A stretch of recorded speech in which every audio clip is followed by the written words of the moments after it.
que dirão, Mariama?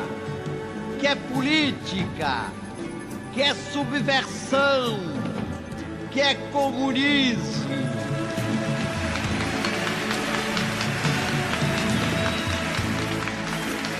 É Evangelho de Cristo, Mariama.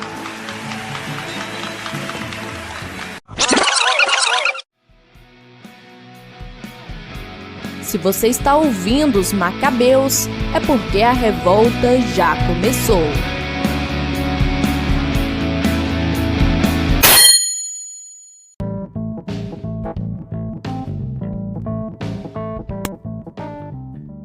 Meu nome é Gabriela Cunha e eu tenho certeza de que Deus prefere os pobres. Meu nome é Fernando Cunha. Sei que Jesus veio para os menos desfavorecidos. Eu sou Matheus Jacinto e no pobre que se liberta eu vejo ressurreição. Muito bem, hoje nós estamos aqui para conversar sobre a preferência de Deus pelos pobres. O que significa dizer que Deus prefere os pobres? Qual é a eleição, como é que funciona a eleição de Deus como isso? Então vamos acompanhar hoje essa leitura nossa aí.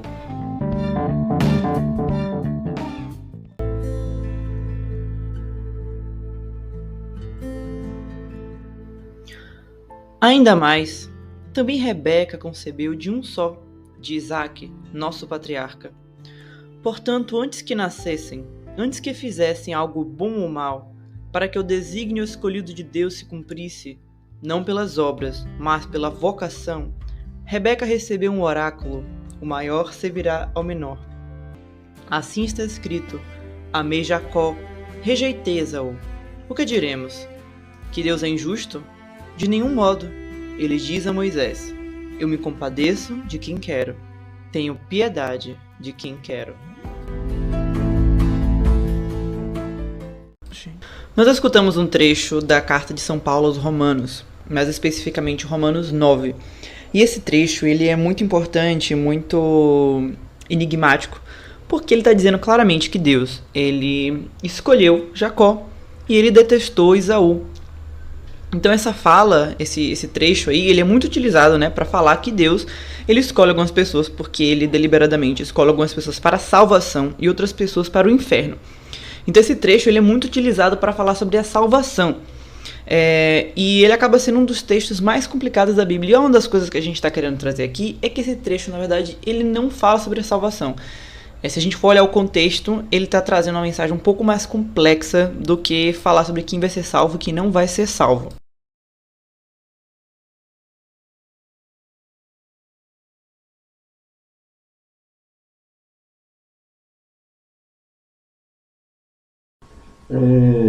Falar sobre Deus escolher pessoas dessa forma, entendida pelos calvinistas, é algo discutível, né? Porque olhando para Deus, sendo Deus um Deus de amor, de graça, ele mesmo vai dizer, né? Jesus fala que ele não faz acepção de pessoas.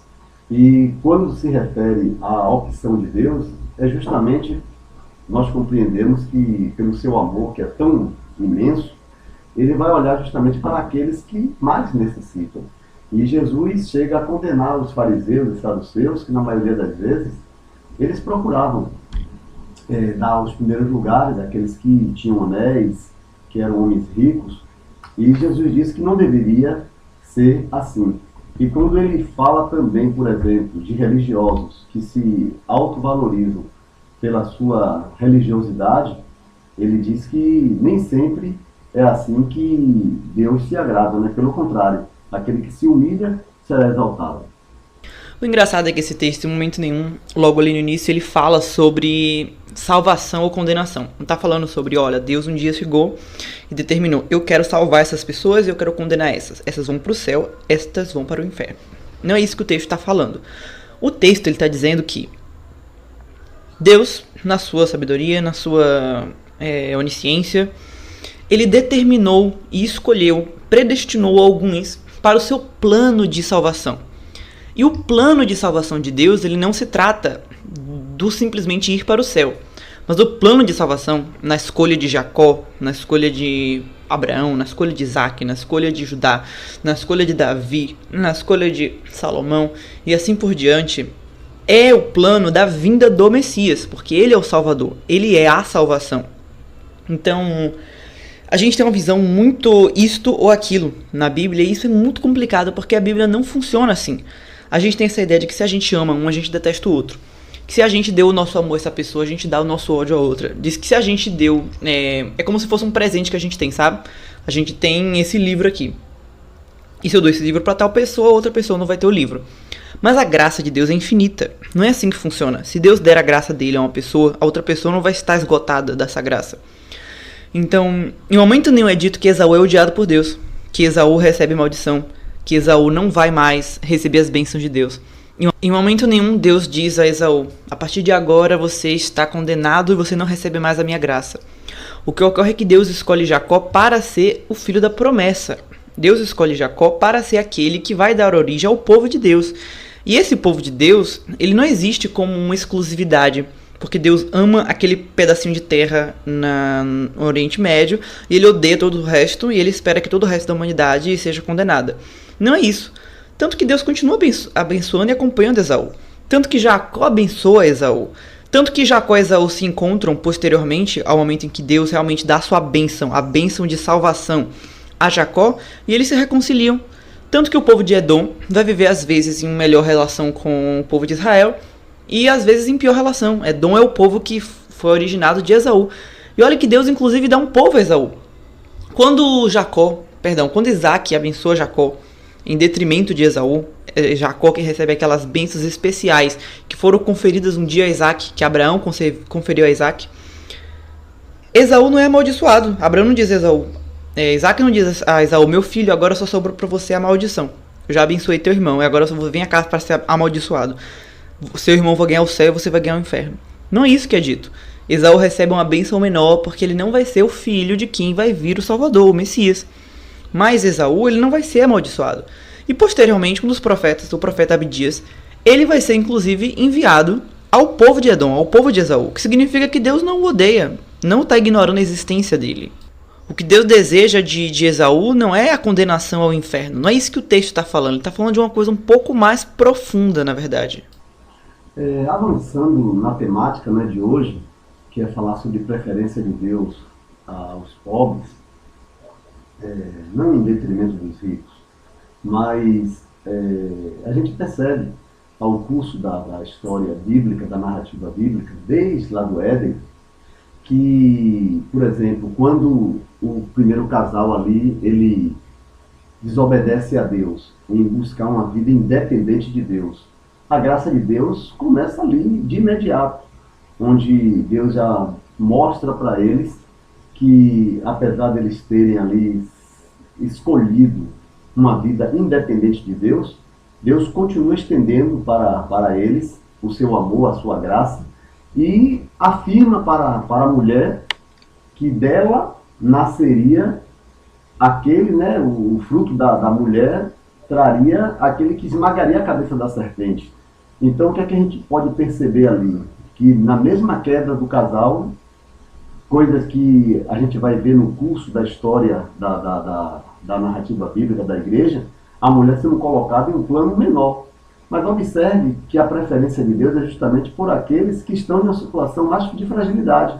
Então Deus vai dizer à mulher que Ele vai trazer a redenção para toda a humanidade através dela. Então, onde é que eu quero apresentar essa questão da preferência de Deus por aqueles que sofrem? Por isso que Jesus vai dizer no sermão, né, tão conhecido no Sermão das Montanhas, bem-aventurança.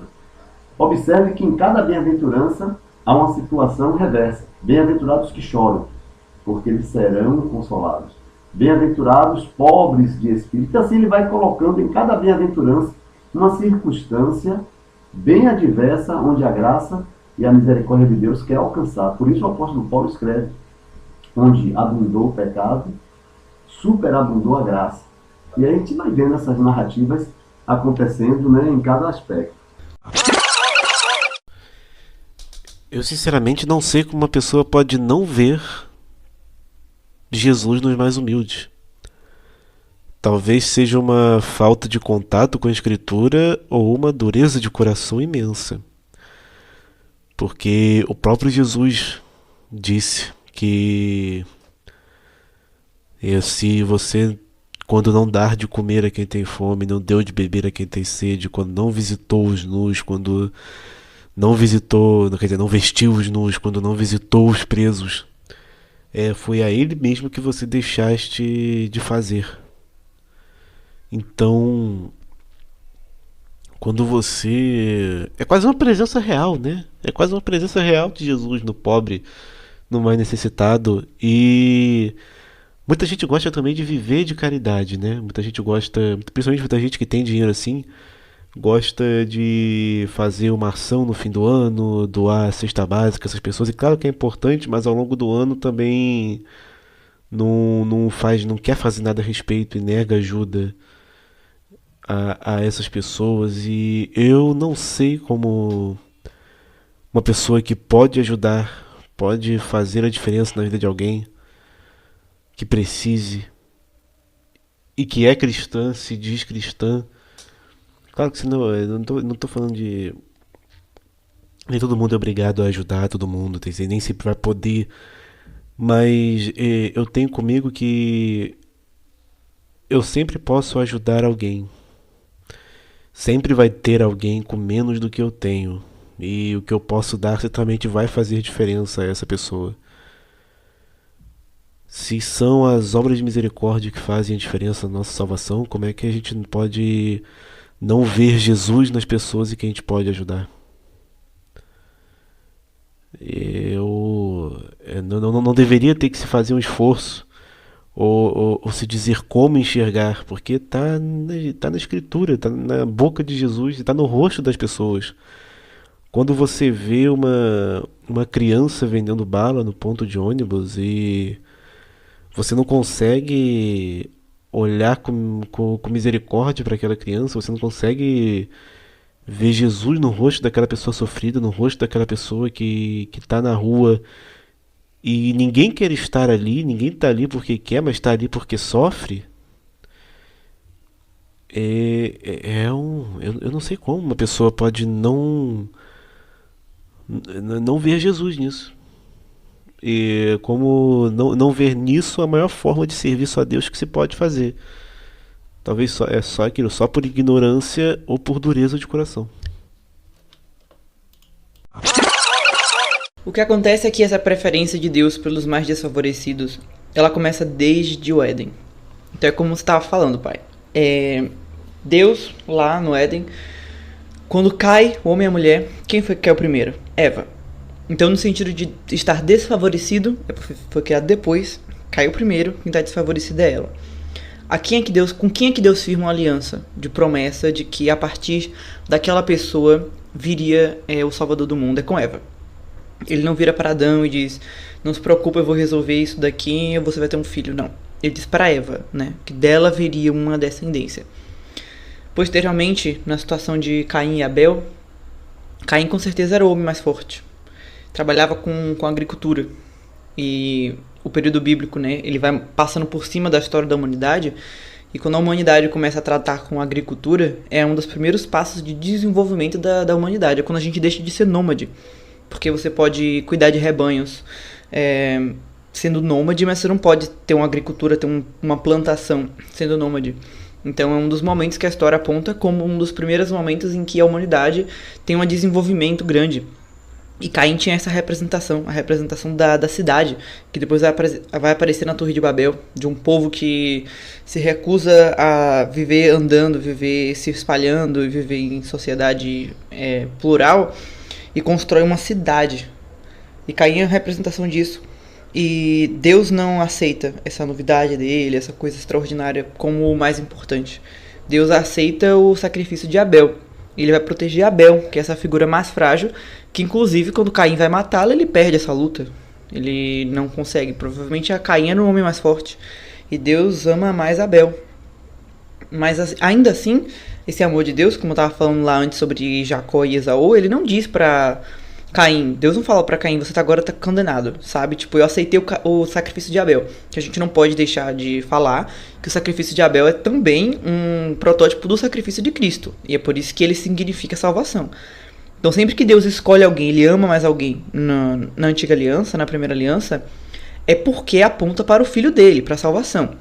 Então, uma das orações eucarísticas fala, né, Senhor, aceita seu sacrifício como aceitastes o sacrifício de Abel. O sacrifício de Abel é um protótipo do sacrifício da Eucaristia, do sacrifício de Cristo. Então, não é por nada que Deus ama mais o sacrifício de Abel. Mas quando Deus rejeita o sacrifício de Caim, que é um sacrifício que vem das próprias forças dele, enquanto o de Abel é oferecendo sangue derramado por saber que é indigno de Deus, esse é o símbolo do sacrifício de Cristo. O sacrifício de Abel é eu plantei, eu fiz, eu consegui. Ele mostra para Deus as suas conquistas e Deus fala para ele que ele não aceita o sacrifício dele. Ele não diz, pronto, Caim, agora você está condenado, fim da linha para você. Não é isso que ele fala. Não é isso que é a eleição de Deus. O que Deus fala para Caim é: cuidado, que o pecado jaz à porta, querendo dominá-lo, mas você terá que vencê-lo. Então Deus ainda alerta Caim de que ele poderia condenar, porque ele percebeu, Deus, som dos corações, ele percebe que Caim está ali com intenção de ódio e de inveja do seu irmão. Mas Deus avisa Caim que ele não deve fazer aquilo. Então não existe essa eleição onde Deus diz, escolho esse e quero que esse outro seja condenado. Deus não deseja que Caim se torne um assassino, um fratricida. Não é isso que Deus planeja. Mas acontece. Então quando a gente vai seguindo, Deus continua escolhendo os mais fracos. Vem Ismael, que é o primeiro filho de Abraão, e Deus, ele determina que será Isaac, que vai ser o filho da promessa, porque era o filho que foi feita a promessa a Abraão e a Sara. E uma história muito interessante, que é a história de Agar, que ela é a escrava de Abraão, que recebeu de Deus, que recebeu de Sara a obrigação de ter um filho com Abraão, e aí eles vão lá, eles têm um filho, e aí nasce Ismael, e aí Abraão tá super feliz, ele agora tem um filho, só que Sara fica com inveja. De novo a inveja. A inveja, ela é uma característica super grande nas escrituras, especialmente no Primeiro Testamento. Tem inveja pra todo lado. E Sara fica com inveja, porque a escrava dela agora tá sendo mãe de família. A mãe do filho do Senhor. A mãe do filho de Abraão. E quando Sara se incomoda com Agar, ela maltrata tanto Agar que Agar foge. E primeiro ela foge grávida, em desespero. E depois Deus ordena que ela retorne. A ordenança de Deus. Incrível isso. Deus não chega a falar com Sara. Deus sempre fala com Abraão. É Abraão que Deus determina. Inclusive, uma vez que Deus visita Abraão, Sara também não está na conversa. E Deus fala, onde está Sara? Onde está sua esposa? E Sara não tem essa aproximação para escutar a voz de Deus. Mas a escrava que Sara desprezou tem. E Deus se revela a Agar. E Agar vai nomear Deus. E vai dizer que Deus é o Deus que a vê. E faz para ele um altar, e o adora, porque Deus a viu ela no seu sofrimento.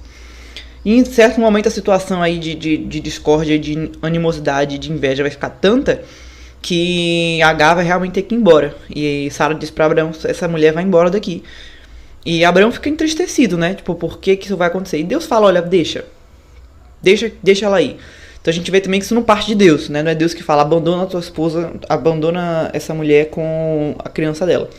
Deus permite que a escolha, porque quando Deus se manifesta, ele manda Agar voltar.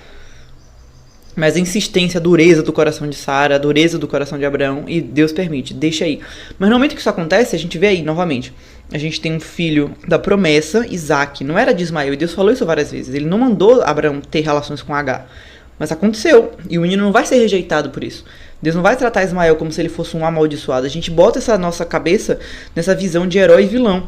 Isaac é o herói, Ismael é o vilão. Não é isso que está acontecendo. Deus diz que é de Isaac. Abraão chega a fazer essa oração para Deus. Senhor, que Ismael ande nos seus caminhos. E Deus fala, Ismael vai andar nos meus caminhos. Eu abençoo Ismael, mas você não está entendendo. A questão não é que eu não vou abençoar Ismael, que ele não vai ser circuncidado, que ele não vai fazer parte da aliança. Não é isso. A questão é que de Isaac vai vir uma coisa maior, que é Cristo. De fato, Cristo é descendente de Isaac. E aí, quando Deus permite que Agar seja mandada embora, Deus novamente conversa com ela, ele tem um encontro com ela.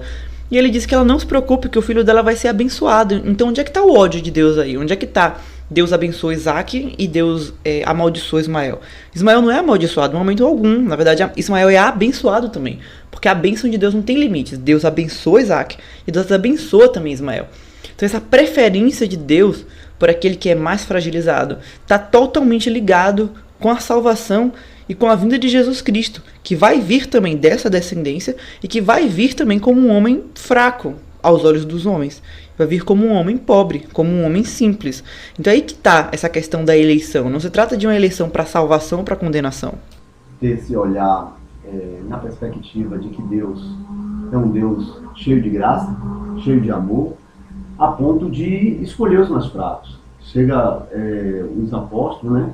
Eles escrevem e dizem assim, porque Deus, ele escolhe aqueles que são pequenos, que são fracos, para confundir os sábios e entendidos, aqueles que pensam que são. Isso a gente vai ver na história bem definida, né? Gabi colocou a questão dos patriarcas, né? Desde Abraão, Isaac e Jacó, e depois na formação das 12 tribos, e a gente vai perceber que até entre as tribos há um relato muito forte da tribo de Levi, que ali você nasce, né? A gente bem sabe, os profetas, ou melhor, os sacerdotes, os levitas, todos eles ali, vindo desde do irmão de Moisés, Arão, né?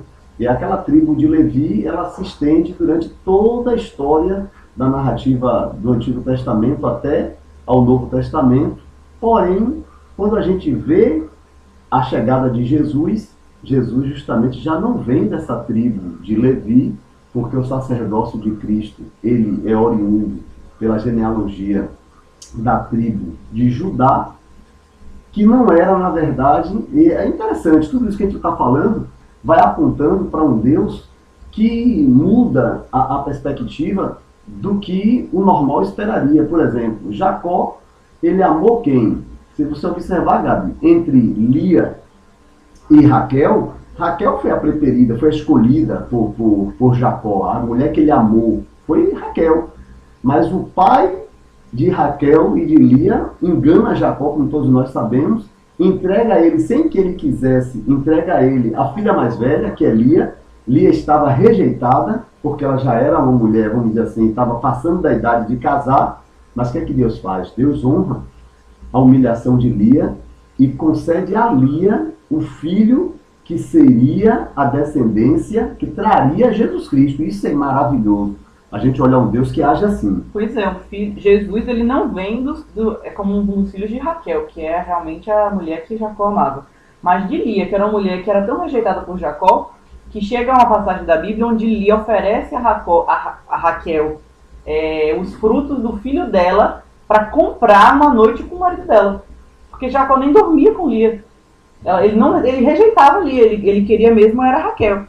Então Lia era uma mulher rejeitada e Deus concede a ela, dos 12 filhos de Jacó, 6 são filhos de Lia, a mulher rejeitada, e desses 6, 2 são das tribos mais importantes, que é Levi, que vem os levitas, toda Moisés, Arão, toda a tribo dos levitas, e Judá, de onde vem os reis e de onde também vem Jesus Cristo.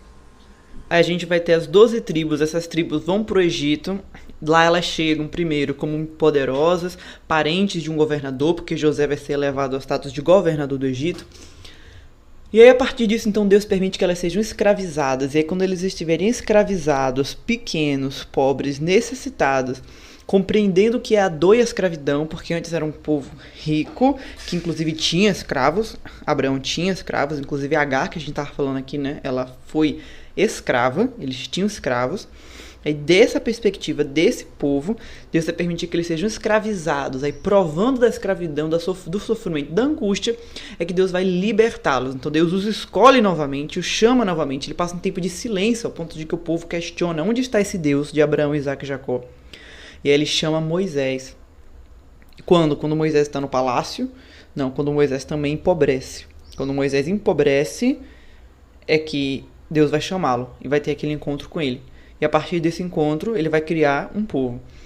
Então Deus vai sempre fazendo essa opção pelo mais pobre. E aqueles que Deus escolhe, que não são pobres, que não são...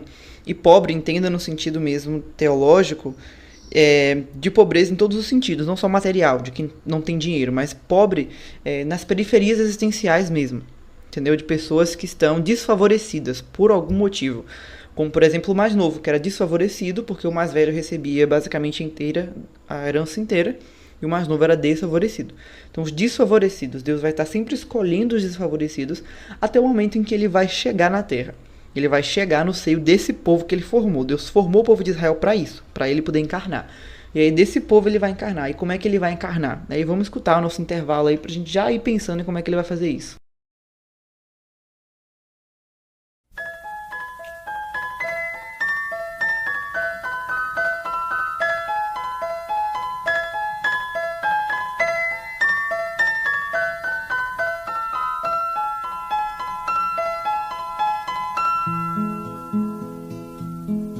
Tu que foste criança, Jesus, e sofreste a pobreza também, que ao nascer numa noite de luz, de ternura inundaste Belém. Tu que sabes o frio que faz quando falta um lugar pra morar, a todas as crianças do mundo concede a graça de um lar. A todas as crianças do mundo concede a graça de um lar.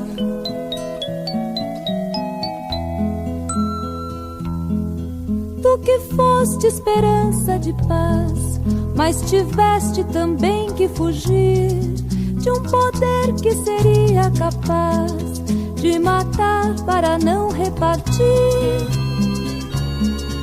Tu que sabes o quanto doeu o exílio tão longe do lar, a todos os migrantes do mundo concede a paz de um lugar.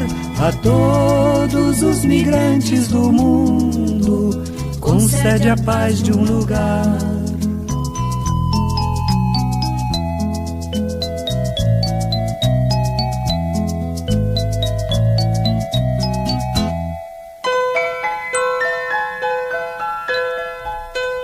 Foste criança feliz e tiveste a ternura de um lar.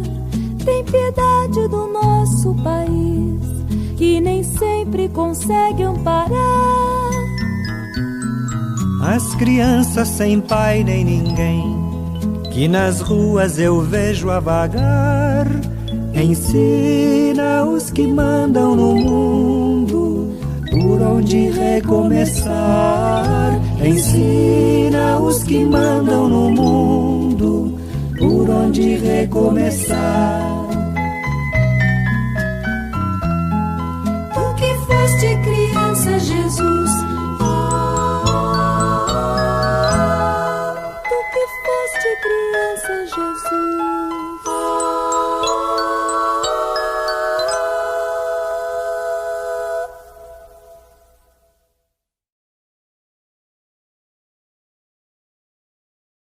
Tu que fostes criança, Jesus, do Padre Zezinho. E essa música ela mostra justamente o que a gente está falando aqui, que quando Deus ele encarnou, quando Deus veio, né, para nós, ele veio em uma certa circunstância de vida. E essa circunstância de vida faz com que ele se relacione bastante com as pessoas que estão em sofrimento, como ele esteve. Então, já para a gente poder entender aí essa mudança de perspectiva, mudança de aliança, na primeira aliança a gente vê aí Deus escolhendo propositalmente pessoas mais desfavorecidas, o povo de Israel, inclusive, né, quando Deus escolhe Abraão é bastante rico, abastado, e aí entre o primogênito e o caçula, Deus escolhe o caçula, e aí depois Isaac vai ter 2 filhos de novo, um vai ser forte, caçador, primogênito, e o outro vai ser mais fraco, caçula, preferido da mãe. Deus vai escolher o caçula de novo, o mais fraco, e ele vai ter 12 filhos. Os 12 filhos, você tem os 4 mais velhos, bons, inteligentes, guerreiros. Deus vai escolher o mais novo, o que anda com o pai, o que não vai pra guerra, vai escolher sempre o mais fraco. Sim, às vezes a gente tá em uma distância tão grande da pobreza, das circunstâncias mais difíceis, que a gente costuma virar os olhos, né? A gente tem essa coisa de fugir do que é sofrimento. E isso deixou a gente tão desumanizado que a gente não consegue mais. E desde o mais assim drástico, mais gráfico, que é olhar uma pessoa em sofrimento na rua e ter uma facilidade muito grande de só virar o rosto, mas até para circunstâncias de pessoas mais próximas, né? Que a gente conhece, que a gente sabe quem são. E quando a gente sabe que elas estão passando por dificuldades, quando a gente sabe que elas estão passando por cruzes, quando a gente vê essas pessoas mal, de repente a gente vira o rosto, a gente se afasta, a gente precisa de um tempo, a gente não quer mais estar perto, porque a gente não quer olhar para a cruz. E esse é o maior sinal da cruz. O sinal do sofrido, que é assumido por Deus, para que possa ser redimido. É aquela coisa, né, aquela máxima patrística, né, do que não é assumido não é redimido. Então Deus assume os nossos sofrimentos, só que a gente não consegue participar desses sofrimentos junto com ele. A gente quer fazer igual os apóstolos fizeram, a gente sai correndo para longe da cruz. Quando a gente vê a cruz, a gente corre, ou a gente só quer a cruz como um objeto de decoração, uma imagenzinha pouco gráfica de um Jesus magrinho e uma cruz que a gente bota na frente de algum lugar para nos proteger de males, quando a gente não permite que a cruz nos proteja de nós mesmos, do nosso egoísmo, da nossa maneira idiota de viver. Então a gente sai correndo da cruz, igual fizeram os apóstolos. A gente não quer estar de pé ao lado da cruz para estar com Cristo em seus sofrimentos, Cristo que está presente no outro. Seguindo, a gente percebe, agora se aproximando chegando, né, no ponto assim alto do nosso bate-papo de hoje, que é a vinda do Messias. Observe que Jesus é chamado, né, o filho de Davi. Só que Davi foi o rei mais importante de Israel. A gente sabe disso, que na formação da nação de Israel como uma nação agora com a presença de reis, né, que é uma nação monarca, uma nação já estruturada. Qual é o rei que inicia? A gente sabe que começa com Saul, mas Saul teve um reino complicado, um reino, né, de certa forma, interrompido pelas falhas do próprio Saul, mas aí vem um rei que ele depois fica muito famoso e chega até o ponto de unificar de uma maneira muito extensa o reino de Israel. E Davi, na verdade, é o glorioso, é o rei da glória de Israel. E quando passa por toda a queda de Israel, depois de todos esses períodos, vem sempre a promessa, através dos profetas, como o profeta messiânico, o Isaías, né? E outros profetas, o próprio Daniel fala sobre um reino que vai vir, um reino que vai ser eterno. É sinalizado o quê? Um reino que vai vir da descendência de Davi, o filho de Davi. E nós lembramos bem que Jesus chega de que forma? Nascendo numa manjedoura. Jesus vem, como o próprio livro de Efésios, se eu não me engano, o apóstolo Paulo vai dizer que ele esvaziou-se, né, de si mesmo. E Jesus, sendo Deus, não teve por usurpação ser igual a Deus, antes humilhou a si mesmo, tomou forma de homem. E na forma de homem ele foi servo. E aí o profeta Isaías também vai apontar para o Messias, que é reconhecido como o servo sofredor. E diante dessas qualidades do Messias, as pessoas não compreendiam isso. E na entrada triunfal de Jesus em Jerusalém, que também tinha sido dito pelos profetas, ele entra num burrinho. Ele entra num animal bem simples e o povo o aclama rei. Quando a gente olha hoje para essa trajetória da igreja, desde o início, desde o século I, ali nos anos 40, nos anos 70 e na sequência da igreja, a gente viu uma igreja perseguida, uma igreja maltratada, uma igreja de homens simples, pescadores, camponeses, uma igreja sem uma roupagem de status, de poder social. E quando as pessoas questionavam a Jesus, quando ele traria esse reino dos céus, ele dizia: o reino de Deus está em vocês, né? E a gente vai vendo um reino focado. Aí Jesus vai falar a parábola por exemplo, da parábola do rico e Lázaro. Ela é muito enigmática, né?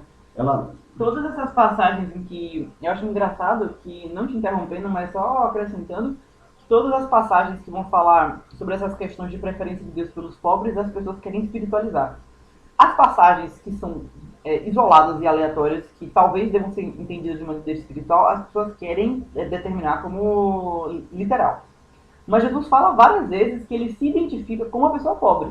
Uhum. Aí ele fala ali, o rico chega para ele e fala: Senhor, como posso fazer para entrar no reino dos céus? Ele diz: deixa de ser rico. Ponto. E as pessoas vão tentar ali colocar vários parênteses, mas não tem parênteses. A pessoa fala: não, ele não tem que ter apego, mas Jesus não disse deixe de ter apego, ele diz deixe de ser rico. Quando chega Lázaro e o homem rico, e Jesus não fala: ele era um homem rico e egoísta, não, ele fala: ele era um homem rico. Ponto. E Lázaro era um homem pobre. Ele era um homem pobre de bom coração, ele era um homem pobre. É só isso que o texto diz, os sofrimentos dos nossos tempos.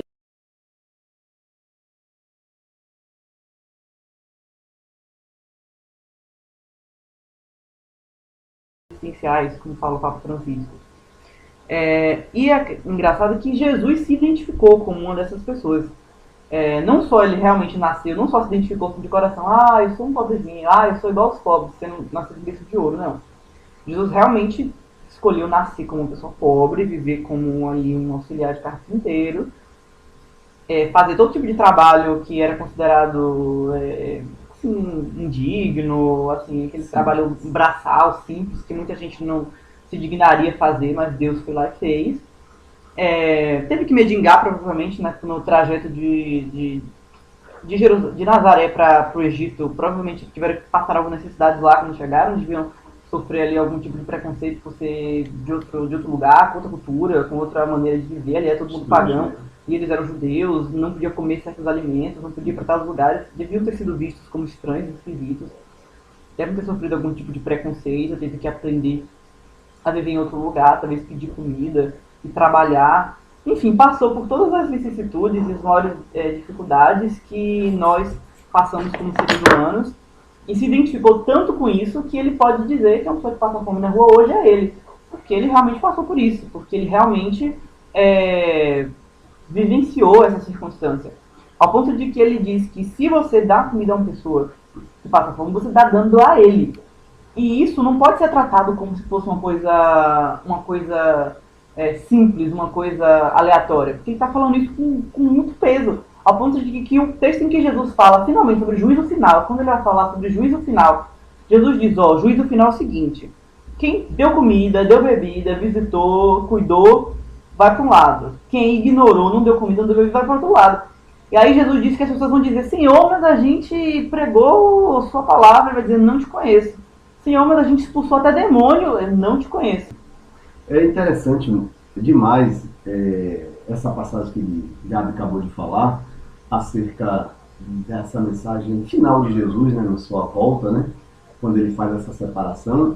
E quando nós olhamos hoje para o retrato da vivência cristã, evangélica, protestante, ou mesmo católica, outras vertentes, a gente percebe nitidamente que há um distanciamento dessa prática de entender a fé cristã como olhar para o desvalido, olhar para aquele que está, muitas vezes, encarcerado ou mesmo doente, e a gente ter esse olhar de Cristo, ou olhar para eles como vendo o sofrimento de Cristo nele. E isso que Gabi trouxe é marcante. Eu digo que o Evangelho sendo anunciado sem essa percepção, fica um evangelho limitado, eu diria até, fica um evangelho desconfigurado, porque pensar em ser cristão, sem ter sensibilidade a uma criança órfã, a crianças que estão sendo consumidas pelo crack, a crianças que estão, muitas vezes, sendo usada pelo tráfico para morrer por enfim, toda essa situação que nós observamos nas grandes cidades do Brasil e de outras partes do mundo, e a igreja não ter sensibilidade para ir até elas e resgatá-las, é um evangelho bem distante do que Jesus anunciou. E olhar para estruturas de igrejas com muito dinheiro, muito recurso, onde aparentemente está cheias de cristãos. E nessa multidão de cristãos tem um entra e sai constante de pessoas indo adorar a Deus, mas que passa pelos desvalidos e ignora. A gente tem que questionar até onde essa vivência cristã, ela de fato é cristã.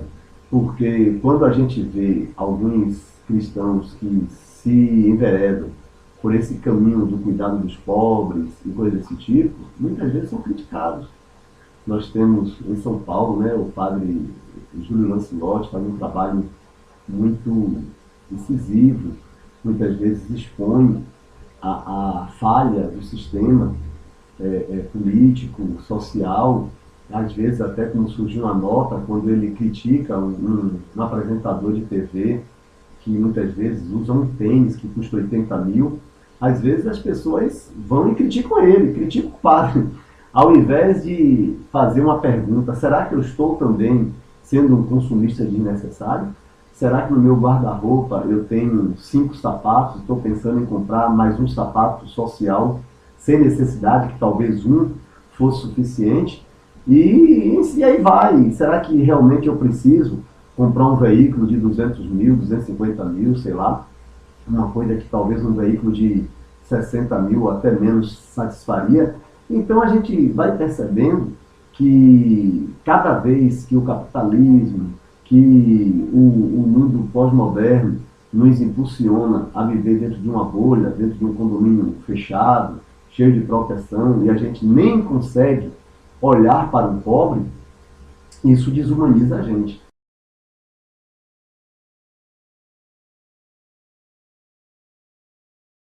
É shopping, é uma igreja toda organizada, é ir para casa, e quando chega na rua, numa sinaleira que se aproxima alguém para pedir um dinheiro, alguma coisa, a gente, se não tiver com o vidro fechado, fecha rapidamente e ignora aquela pessoa como se aquela pessoa está ali porque quer, no sol quente, pedindo uma cesta básica, ou depois da pandemia, aqui em Salvador, aumentou muito esse tipo de pedinte, com aquelas placas dizendo estou passando fome.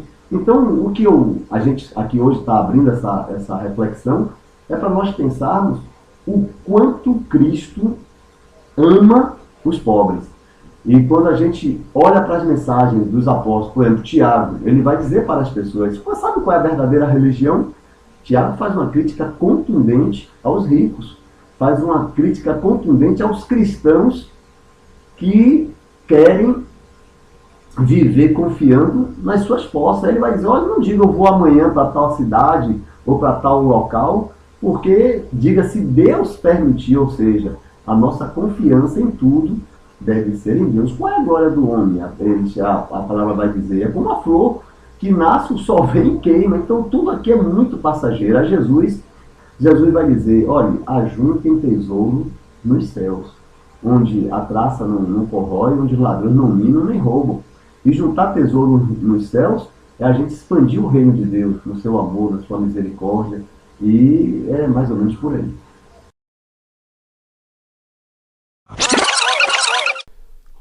O Magnificat, o canto de Nossa Senhora na visitação a Santa Isabel, ele lembra muito o canto de Ana. O canto de Ana, quando recebe a bênção de estar grávida de Samuel, que tanto ela pediu ao Senhor Yahvé, e ela tem essas mesmas características, exaltando o poder de Deus e como ele exalta os humildes e rebaixa os poderosos. Tem as mesmas características, ele é um pouco mais longo, mas você percebe que o fato desse canto ser tão semelhante pode significar que isso já estava impregnado no judaísmo antigo, né? Na fé do Antigo Testamento, que vai chegar até aquelas pessoas que são muito devotas, e elas permanecem exaltando essa característica da fé, essa característica de Deus que está próximo do seu povo humilhado, está próximo de quem é humilde, e não de quem detém os tesouros, e na expectativa de que essa profecia se concretize. É disso que Maria lembra, e é isso que ela manifesta quando está cheia do Espírito Santo.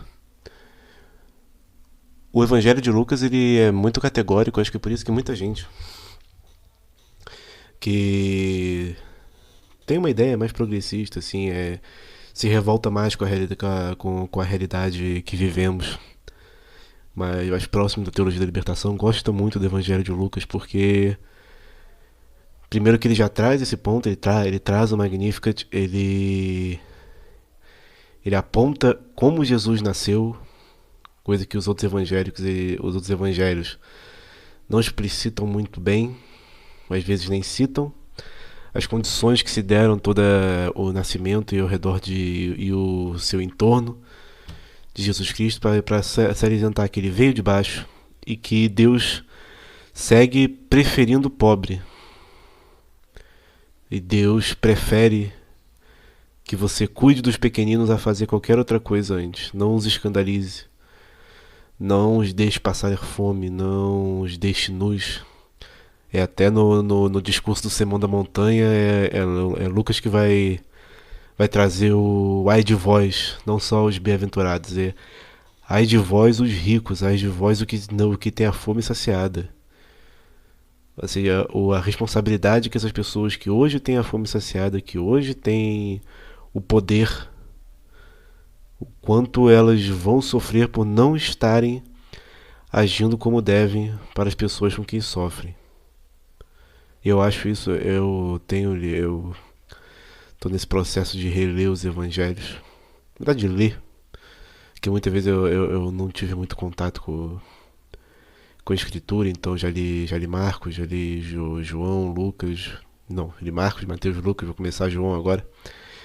E esse detalhe do evangelho de Lucas é muito importante. E dado que ele é um evangelho escrito para os pagãos, para uma religião que é muito, muito semelhante a essa teologia pregada de prosperidade, né, que é a relação com Deus, onde eu faço algo e ele tem que me devolver algo. Se eu vou... É muito isso, essa característica muito forte da religião pagã, da religião antiga, greco-romana, a quem a pregação dos evangelhos está direcionada.